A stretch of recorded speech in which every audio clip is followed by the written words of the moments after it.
ఆలోచన మొదలైంది. తెల్లవారి ఉదయం లేచి కడవ సంకరించుకొని నదీ తీరానికి వెళ్ళిందామె. నదీ తీరంలో వెళ్ళి నీళ్లు ముడుచుకుంటూ మరి వెతికి వచ్చేసింది. అప్పుడప్పుడు సూర్య భగవానుడు అప్పుడే ఉదయిస్తున్నాడు. ఏంది మంత్రాలు బిడ్డలు కనాలి అని, మంత్రాలు బిడ్డలు కనొచ్చా అని మీకు ఒక ఆలోచన మొదలైంది.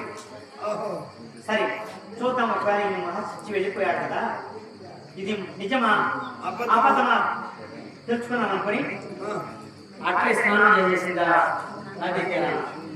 స్నానం చేసి గట్టుకెళ్ళి సూర్య భగవానుడు అప్పుడే ఉదయిస్తున్నాడు. నెలనెలాడు సూర్యునికి ఎదురుగా నిల్చుకొని స్వామి అని సూర్యదేవుని ప్రార్థించింది. మంత్రం పఠిస్తుంది. సూర్యదేవుడు ప్రత్యక్షమైపోయాడు. నిమిషపాట రక్త కాలన ఆయన ప్రత్యక్షమయ్యి ఆమె చదవగర్భం చేశాడు. అమ్మా నన్ను పిలిచావు, ఎందుకు పిలిచావు కలంటే ఇంక చదవగర్భం చేశాడు. సరే ఆమె గర్భం కాల్చింది. ఇక బిడ్డ 12 బిడ్డను జన్మించింది.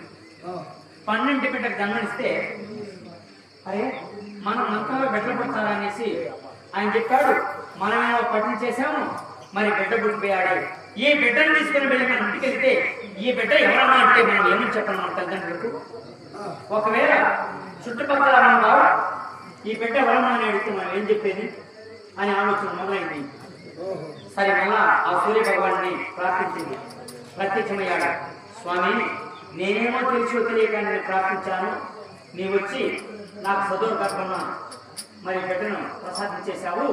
ఈ బిడ్డను నేను తీసుకుని వెళ్తే ఆ జనాలు ఎందుకు ఏమనుకుంటారు, మా తల్లిదండ్రులు ఏమంటారు, అయ్యే బాల్య ప్రాణము కన్నీ బాగుంది ఈమెకు బిడ్డైంది అని నన్ను ఎందుకు ఏమనుకుంటారని బోర్ను విలపించింది.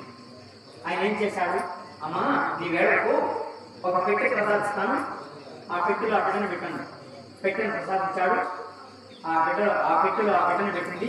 తన కొంగు చింపి ఆ పెట్టి కట్టి గంగలో వదిలేసింది. అలా ఆ సముద్రంలో ఆ నదీ తీరంలో కొట్టుకుంటూ వెళ్ళి మీ తండ్రి గారు అంటున్నావే సూతుడు అతను చేపలు పట్టుకుంటున్నాడు. అతనికి సంతానం లేదు. అతనికి సంతానం లేకుండా మాకు బిడ్డలు లేరు స్వామి, మమ్మల్ని రక్షించేవాడు, మా వయసులో మమ్మల్ని కాపాడేవాడు భగవంతుని వేడుకుంటున్నారు రోజులు. కానీ ఈ పెట్టె అలకు కొట్టుకుని వెళ్ళి అతని దగ్గర చేతిలో చిక్కింది. అరే పెట్టె మనకేంది